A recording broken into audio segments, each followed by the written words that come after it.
This is the Transformers Generations War for Cybertron Trilogy Quintesson Pit of Judgment. It's an awesome looking set with a very nice box. Great diorama. Straight out from the 1986 Transformers, the movie. I picked up this set from Our Toys. Let's get everybody out of packaging.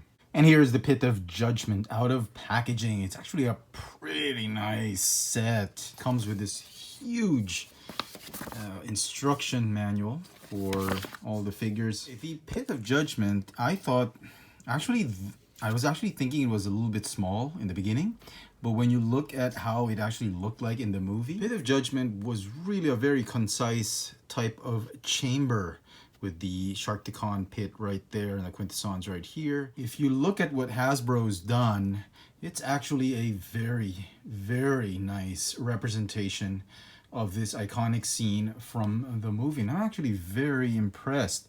The whole set is made of cardboard, but it's thick cardboard. It's not the flimsy, flat insert that we see on the most of the figures and the packaging and all that. It's actually pretty nice and sturdy, so it will hold up as long as you don't remove all the tapes and the cello tapes right here. Just keep them on and just remove the plastic clamshells, and you're fine. You actually have a very, very nice diorama, and I cannot wait to get the Studio Series Hot Rod and Cup and Grimlock, just to put them all here in this diorama and see how they'll fit. Okay, so very nice. It comes with 5 different figures, as it were. You've got the Voyager class Quintesson Judge, the Deluxe class Quintesson Bailiff, the Legends class Sharkticon or Gnaw. You've got this Quintesson Prosecutor molded in, just neck swivel as articulation. We'll talk about that later. And then we have Kranix, the poor victim of the absurd Quintesson justice. So that off right there. So all in all, I think it's a very interesting set. It kind of takes you back to that 86 movie, which we all grew to love. So let's begin with the Cranics figure. This is a solid piece. There's no articulation, but it is terrifically sculpted. There's some paint apps, some gold, some magenta right here and there. Some nice detail on the sculpt. Very, very nice. Just wish they could have put a little bit more articulation, like a swivel right here on the hands. Would have been nice, or a neck joint, but as it is, it's fine. Don't really need a fully articulated Kranix. He just dives into the he gets sent to the Sharkticon pit. Quintesson Prosecutor, I guess. Have you reached a decision? Have you reached a verdict? Guilty or innocent? Yeah, I like this guy. It's fantastic sculpt. It's a very fantastic sculpt. Well painted. I think they spent most of the paint for the articulated figures on this figure instead of this guy. Some articulation. You've got the swivel neck, which is it actually just pops off very easily. It's nice silver paint, great detail. Some quality issue right there, but no big deal. Nice paint apps on the body, green, red, and these awesome tendrils or tentacles. Wow. And he's on sort of like a hover seat or something. In the old cartoon, it was pink. There was like a blast beam right here and a beam and another ball beam, like bzzz, and he's like floating around like that. So that was pretty cool. I thought this was a nice touch. You're never gonna get this as a regular transforming figure, and I think it was very fitting that they put this in the set. So the Quintesson Prosecutor. Next up, let's talk about Gnaw, the Sharkticon. They included only one Sharkticon. Very nice, very interesting choice of color. I thought it was going to be the Japanese version, but it's not. It's a completely new repaint of the Gnaw figure we got from Titan's Return. Speaking of which, this is the Legends class Hasbro version of Gnaw. And if you're curious to know, this is the Takaratomi version, which I thought was very accurate to the movie.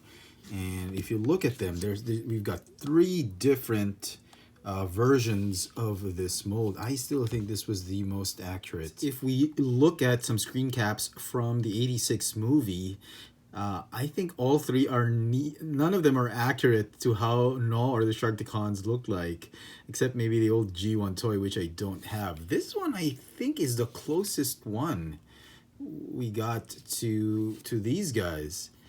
And depending on the resolution of where you're watching the movie, this one is actually the farthest, I believe. It's a nice color. I do like it. I do like this sort of teal, sort of algae and peppermint blue and nice metallic pink on him. But I think this is still the most accurate, as well as the Takara Tomy version. So not really sure why Hasbro chose to go ahead with this color, although I like it. I actually like this rendition. I don't know why. It really makes him feel like an aquatic transformer. We've got an awesome Sharkticon figure right here. Pretty cool looking Sharkticon. And he transforms exactly the same way. It's the same mold, so I'm going to do it very, very quickly. And just get him into his robot mode. Ooh. My bad. Been doing that all day. Yeah, I guess some mold degradation. The ball joints love to pop off. Look at that head sculpt. Okay. Oh, wow. Wow, look at that. Fantastic head sculpt. That's probably my favorite, despite being the least accurate, I think, in terms of colors and paint and all that. I think this is going to be my favorite head sculpt for Gnaw. Yeah, and then his tail comes off and it becomes his mace or flail. That's pretty cool. Oh, forgot to mention this, some clear yellow plastic right here. And just very quickly, here are both of them in robot mode. You can see same mold, but differences in paint scheme. And I really like this one. Despite being not as accurate as this figure, I think this is my new favorite version of Gnaw. I don't know why. I just really like this aquatic look to him. This sea green algae color on him. Look at that head sculpt. Yeah, definitely liking this one better than this one. Next up is the Quintesson Bailiff, which is a heavy retool. I think it's a heavy retool, redeco of the Allicon. And between the two, I think the mold or the engineering of this figure was meant for this Bailiff figure. As you can see, very similar in design. The tail, the alligator tail, I suppose. Even we'll see later, the head, the alligator head is going to be very similar. They both have different head sculpts, obviously. The torso has been changed for the Bailiff. The shoulder side parts of the torso seem to be the same. Shoulder pads are obviously different. The neck joint, different as well. Very interesting. And yep, even the way this rounded collar on him, he's got this flat abdomen, very different. Waist pieces seem to be the same. The hip joints are the same. Thigh pieces are very different. Knee pieces are the same, as well as the leg pieces and the foot pieces seem to be identical. Forearms and hands are the same. Bicep, yeah, they're pretty much the same. But I'm glad they didn't just do a straight up repaint for this character. He's actually very nice. So articulation, they're going to share the same articulation, very much the same. I'm not going to talk about that too much. Now, in terms of accuracy, here is what the Bailiff kind of looked like in the cartoon. And as you can see, the colors are kind of similar, albeit the colors Hasbro chose are a little bit lighter, but the head sculpt, they got it. They nailed that head sculpt, I believe. It's like an armored wild boar type of head sculpt, very nice. And the tail, It's just a little different in terms of the color. This is a lot more of like an olive green, and then this one is a lot paler in terms of shade of color. But the weapon, they got it right. It's sort of like a bat wing type of axe spear, and the end is sort of like a mace at the end. But yeah, I think they got this one right. I mean, Hasbro could have done this one, but I don't think fans would have appreciated that one. So looking at the details a little bit more closely, look at this. Some nice metallic pink on his mask or mouth guard. More pink right here. Not a lot of paint, not a lot of quality issues to complain about. I like what they did with the weapon, that it's not one solid weapon. You can have like an axe on one hand, and you could have the mace on the other hand. And like, I thought that was pretty cool. Transformation for this figure is going to be exactly the same as the Allicon, so I'm not going to go through much in detail, but let me just transform it very quickly for you guys so you can compare both the Allicon and the Bailiff. So, like this, transform like this, this, and turn that in like that.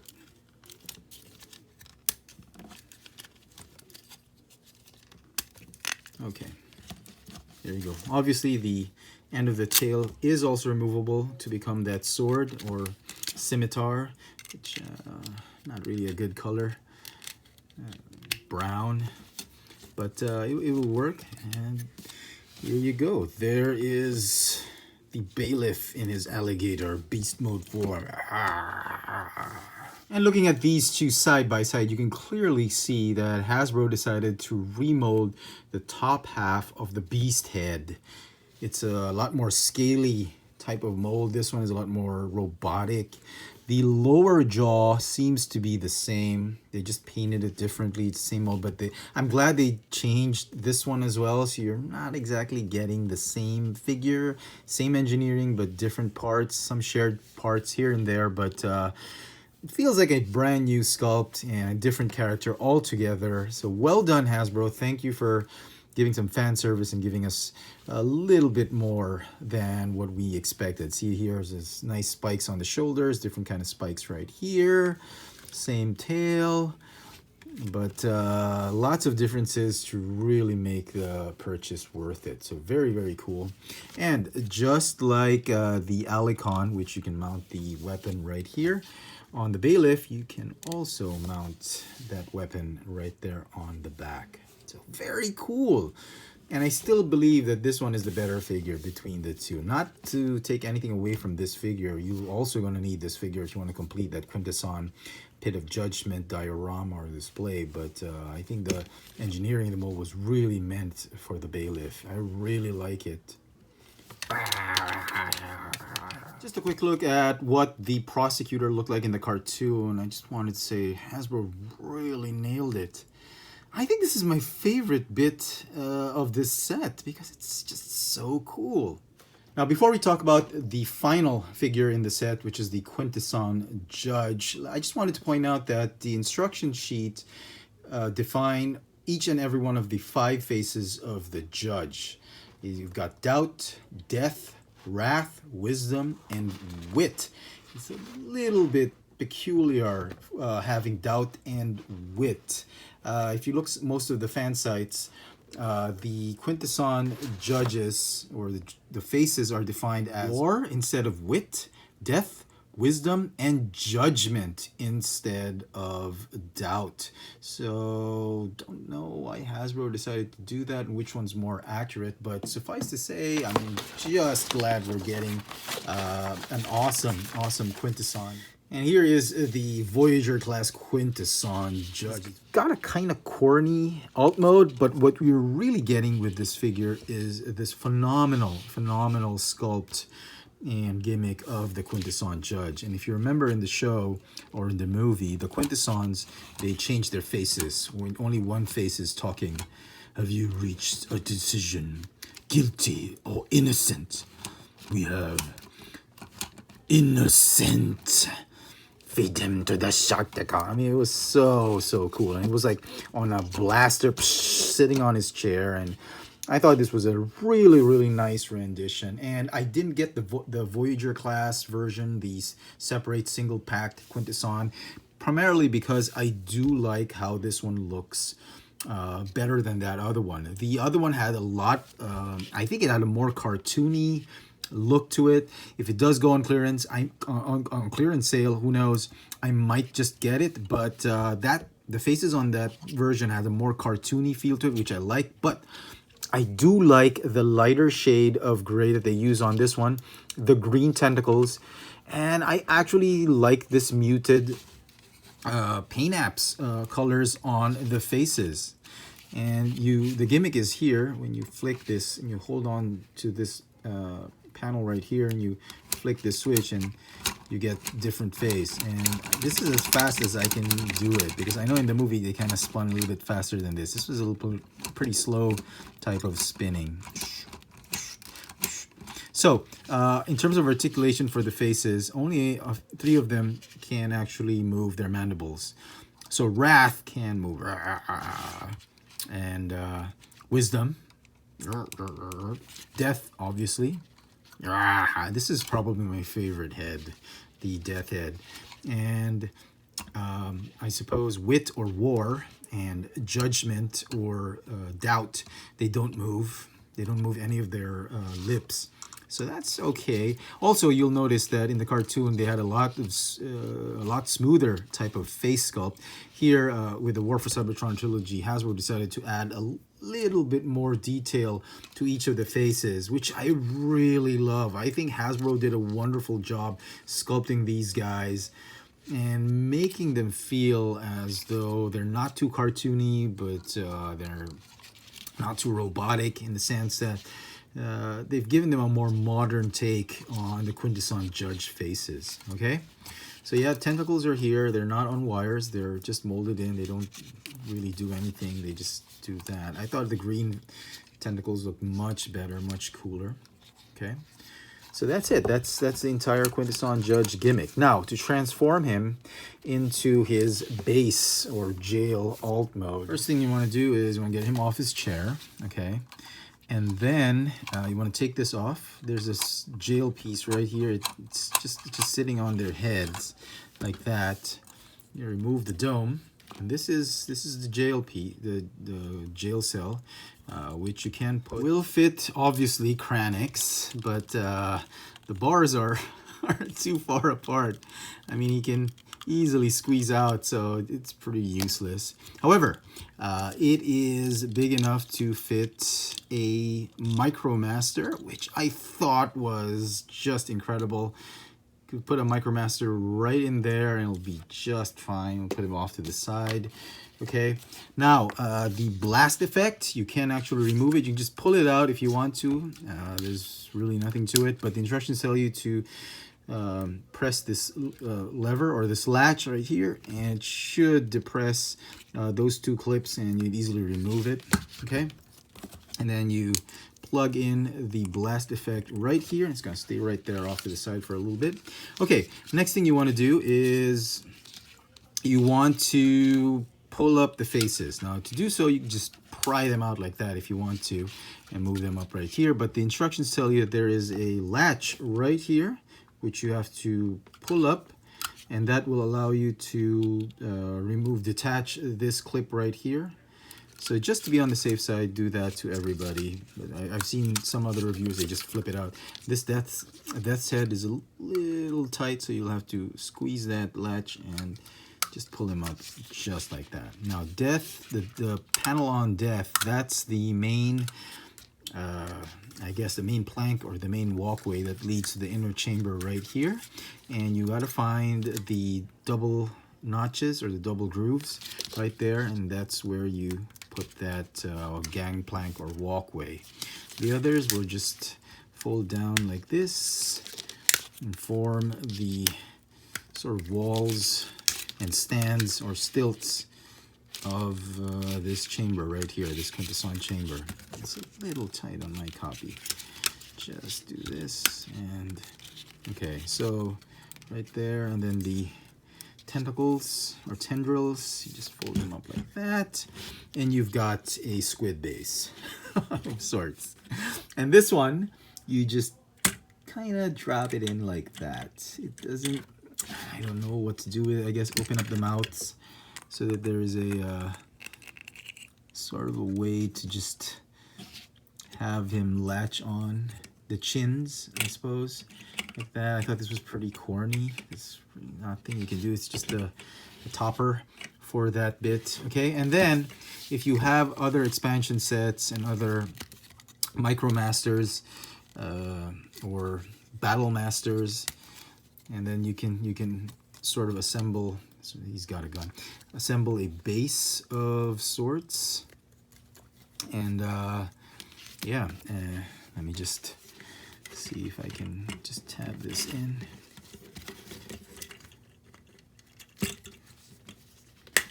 And that's it. The jail cell is supposed to tab in here, but there's no hole. You can tab it in this way if you want to. It'll stay there, but the instructions clearly say to put it right here. And apparently this figure comes with a blaster. Not that he will need it. He has other people to blast enemies with. But anyway, you put the gun right here. I guess that's what the instructions say. I thought it was pretty weird. I just wish they'd put other peg holes somewhere else so you can put the gun there. But this is where it's supposed to be. It's pretty cool. I think it's an ingenious way of having an alt mode for the Quintessons, but absolutely unnecessary. But still, we got it. It's a transforming figure. I'm very happy. You know, I've always shied away from non-transforming Transformers, and I'm glad this is not an exception. And it's a transforming, supposedly non-transforming Transformer. So very, very cool. That. So I guess you can expand here on this peg, other bases and all that, but I'm not really too interested with that.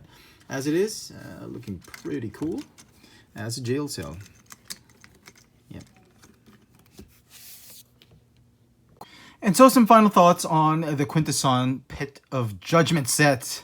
I actually like this set. I was very impressed with it. I didn't think I was going to like it as much. The set is going to get a 10 out of 10 for me. It is definitely a must-have for all the fans of the 1986 Transformers. The movie takes you back to that movie in an instant, and I absolutely loved what Hasbro's done with this set. Absolutely amazing figures. Great set. Don't pay too much for this set. It is a store exclusive, which kind of sucks. But I think $120 is or should be the price ceiling for this set.